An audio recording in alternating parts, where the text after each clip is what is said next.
दोस्तों आज बात करेंगे जो रेलवे की तरफ से अपकमिंग वैकेंसी है, कम से कम 1.5 लाख वैकेंसी है।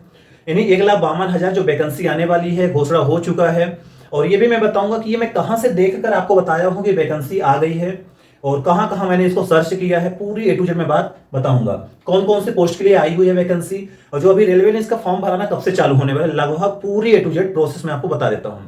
आप लोग चैनल पे नए हो, चैनल को सब्सक्राइब कर लीजिए, लाइक कर दीजिए, शेयर कर दीजिए। दोस्तों जैसा कि बहुत दिनों से नोटिस जारी कर दिया रेलवे ने कि जो रेलवे न्यू अपकमिंग वैकेंसी है 1,52,000 भर्तियां चालू करने वाला है 2023 में। इसमें जो पहला पद है, सबसे अच्छा पद है टीटीई। यानी टीटीई क्या होता है? Travelling ticket examiner. यानी जो ट्रेवल करते हो तो आपको जो टिकट चेक करता है, आप टीसी बोलते हो, टिकट कलेक्टर। तो सबसे पहले पोस्ट निकल रही टीटी की। टीटी की पोस्ट है 7,784 पोस्ट। यानी जो टीटी की ओनली पोस्ट निकल रही है 7,784 पोस्ट रेलवे ने जारी करने वाला है। बहुत जल्द इसका फॉर्म भराएगा। अब ये जोन बाय जोन, अलग अलग जोन में अलग अलग पोस्ट की टीटी की पद निकाले गए हैं। जैसे उत्तर रेलवे की बात करेंगे तो यहाँ 1,106 पोस्ट निकाल रहा है टीटी की। और यहाँ पे उत्तर मध्य रेलवे की बात करेंगे तो 982 पोस्ट यहाँ पे निकाल रहा है टीटी की। और पूर्व रेलवे की 788 पोस्ट है और दक्षिण मध्य रेलवे के है 746 पोस्ट। यानी ये टोटल देखा जाए तो ये टोटल है 7,784 पोस्ट टीई की, यानी ट्रेवलिंग टिकट जो एग्जामिनर होता है उसकी वैकेंसी आ रही है रेलवे के बहुत जल्द। अब इसमें बहुत लोगों को डाउट होगा, सर क्वालिफिकेशन क्या है? क्वालिफिकेशन टीसी के लिए है 12th पास होना अनिवार्य है। आप 12th पीसीबी पीसीएम कोई भी सब्जेक्ट से हो तो आप अप्लाई कर सकते हो। यहाँ पे एज की बात करें, जनरल वालों की 18 से 30 वर्ष है। ओबीसी वालों के लिए 3 साल की छूट दिया गया है और एसटी एससी वालों के लिए 5 साल की छूट यहाँ पे दिया गया है। तो ये है पूरी प्रोसेस जो रेलवे ने टीसी की पोस्ट निकाल रहा है। अब यहाँ पे बात करते हैं सिलेबस। सर इसका सिलेबस क्या आता है, क्या हमें अभी से तैयारी करना चालू चाहिए? तो आप लोग चालू कर दीजिए, क्योंकि 2023 में लास्ट टर्म है चुनाव, उसके पहले ये वैकेंसी जरूर आपको कंप्लीट मिलेगी। सबसे पहले जो आपको क्वेश्चन आता है जीके से पार्ट से आता है, दूसरा पार्ट होता है रीजनिंग का, तीसरा पार्ट होता है मैथ का, चौथा पार्ट होता है साइंस का। ये 4 सब्जेक्ट तो मेन आपके इंपॉर्टेंट है टीसी की तैयारी करने के लिए। फिर 5वां है टेक्निकल सब्जेक्ट, जो आपका टेक्निकल थोड़ा बहुत क्वेश्चन आते हैं, उससे भी पूछा जाता है टीसी में नहीं। ये 5 सब्जेक्ट आपके क्वेश्चन पेपर आएंगे या सिलेबस आपको दिया है और आप लोग अभी से इसका तैयारी करना चालू कर दीजिए। तो ये है टीसी की। अब आपको मैं बता देता हूं कि मैं देखा कहां हूं, पूरी A to Z मैं न्यूज दिखा देता हूं जो हमें मिला है, जिसके माध्यम से ये मैं आपको वीडियो दिखा रहा हूं। चलिए देख लीजिए। तो ये पेपर का कटिंग कुछ दिन पहले मैंने आपको दिखाया भी था, और दोस्तों 1 सप्ताह पहले का पेपर का कटिंग है। ये हिंदुस्तान हो गया और दैनिक भास्कर, सारा पेपर में दोस्तों आया हुआ है। ठीक है, यहाँ पे दोस्तों ध्यान समझिएगा। देखिए टीटी का सबसे पहले यहाँ पर लिखा गया दोस्तों 7784 पद खाली है। रेलवे में फिलहाल टीटी के दोस्तों 7784 पद खाली पड़े हुए हैं। लोकसभा में दोस्तों रेल मंत्री ने ये जानकारी दी है। 16 जोन में दोस्तों अलग अलग जो जोन है ना, सबसे ज़्यादा दोस्तों यहाँ पर अलग अलग लिखा गया है कि किस किस जोन में कितना पोस्ट खाली है। तो टीटी का दोस्तों इतना बहाली का प्रक्रिया है। देखिए यहाँ पर देखिए दोस्तों क्या लिखा गया है। रेलवे देश भर में दोस्तों 1.5 लाख पदों पर बहाली करेगा। 3 लाख पद खाली है, 3 लाख पद खाली है, 1.5 लाख पर बहाली करेगा। अब बहाली किस प्रकार का होगा वो देखिएगा। रेलवे अगले 5 महीने के भीतर दोस्तों, यानी अप्रैल 2023 से पहले पूरे देश में प्रमोशन और नई नियुक्तियों से 3 लाख से अधिक पदों पर भरने जा रहा है।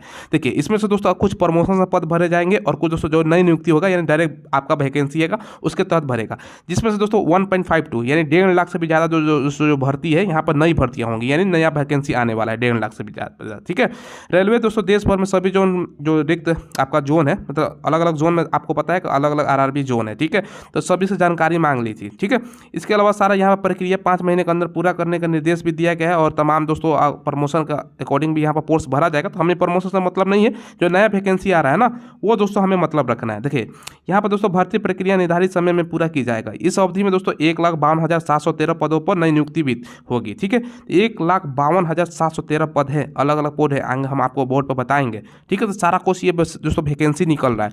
तो बम्पर खुशखबरी है दोस्तों, क्योंकि आपको पता है कि इलेक्शन से पहले सारा कुछ भर आप देख लिए होंगे, आपको भरोसा भी हो गया होगा। आप A to Z उसमें जानकारी मैं आपको बता दिया हूं। अब आप बात करते हैं सेकंड जो वैकेंसी रेलवे ने जारी कर रहा है, ALP असिस्टेंट लोको पायलट। पहला है ALP असिस्टेंट लोको पायलट है, उसी के साथ टेक्नीशियन के भी निकाल रहा है। रेलवे में टेक्नीशियन होते हैं, ALP जो ट्रेन ड्राइवर आप बोल सकते हो, असिस्टेंट लोको पायलट इसको बोलते हैं, और एक होता है टेक्नीशियन। आप अक्सर देखे होंगे ट्रेन जब चलती है तो वहां पे दो आदमी बैठते हैं, एक टेक्नीशियन होता है, एक एएलपी होता है, नहीं असिस्टेंट लोको पायलट के साथ एक टेक्नीशियन जरूर जाता है। इसकी जो टोटल पोस्ट है 60,000 वैकेंसी निकाल रहा है, यानी एएलपी प्लस टेक्नीशियन की जो वैकेंसी 60,000 पोस्ट अभी तुरंत जारी होने वाली है। एज 18 से 30 वर्ष मांगा है, ओबीसी की 3 वर्ष छूट, एसटी एससी की 5 वर्ष की यहाँ पे छूट मिलेगी। देख लेते हैं क्वालिफिकेशन क्या है। क्वालिफिकेशन एएलपी की जो है 10th प्लस आईटीआई, आप क्वालिफाइड हो 10th और आईटीआई हो, कोई भी ट्रेड हो, यानी ऑल ट्रेड की यहाँ पे निकाली जाती है वैकेंसी। तो आप परेशान मत होना, आईटीआई किए हो, electrician, fitter, welder, mechanical, diesel mechanic, कोई भी ट्रेड से तो आप भी अप्लाई कर सकते हो। दूसरा है टेक्नीशियन के लिए क्या क्वालिफिकेशन मांगा है। टेक्नीशियन के लिए 10th प्लस 12th होना चाहिए, आप 12वीं पास हो कम से कम, और पीसीएम सब्जेक्ट से हो तो आप भी टेक्नीशियन के लिए अप्लाई कर सकते हो रेलवे की। अब यहाँ पे जो पेपर होता है तो 2-3 पार्ट में होता है। पहला सीबीटी जो पेपर होगा फर्स्ट स्टेज की मैं बात कर रहा हूं, तो फर्स्ट स्टेज की जो सिलेबस है 75 क्वेश्चन आते हैं, 60 मिनट टाइमिंग दी जाती है। 75 क्वेश्चन 60 मिनट की टाइमिंग यहाँ पे आपको मिलेगी। निगेटिव मार्किंग साथ में रहता, ध्यान रखना निगेटिव मार्किंग रहेगा। सब्जेक्ट पहला रहेगा रीजनिंग जो 20 नंबर क्वेश्चन, मैथ के रहेगा 20 क्वेश्चन, साइंस के रहेगा 25 क्वेश्चन, करंट अफेयर के 10 क्वेश्चन आपको फर्स्ट स्टेज में पेपर देना पड़ेगा। रीजनिंग पढ़ लेना, मैथ पढ़ लेना, साइंस पढ़ लेना और करंट अफेयर पढ़ लेना, तो ये आपका पहला स्टेज खत्म।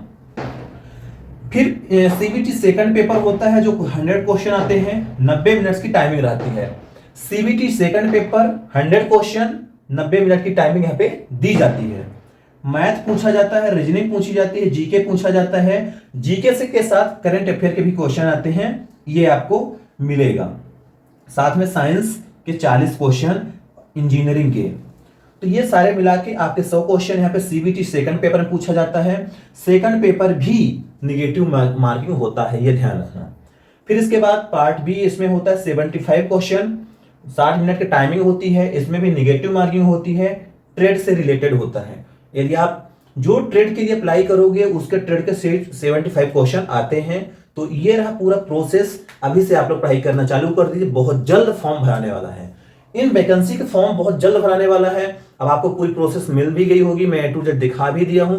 अब किसी भी प्रकार के डाउट नहीं होना चाहिए कि सर ये वैकेंसी कब तक निकलेगी, कितना टाइम लगेगा, क्या ये सच है या झूठ है, आपको A to Z जानकारी मिल गई होगी। यदि आप लोग अभी तक चैनल को सब्सक्राइब नहीं किए, सब्सक्राइब कर लीजिए, लाइक कर दीजिए, शेयर कर दीजिए। मिलते हैं next day. Thank you. Okay.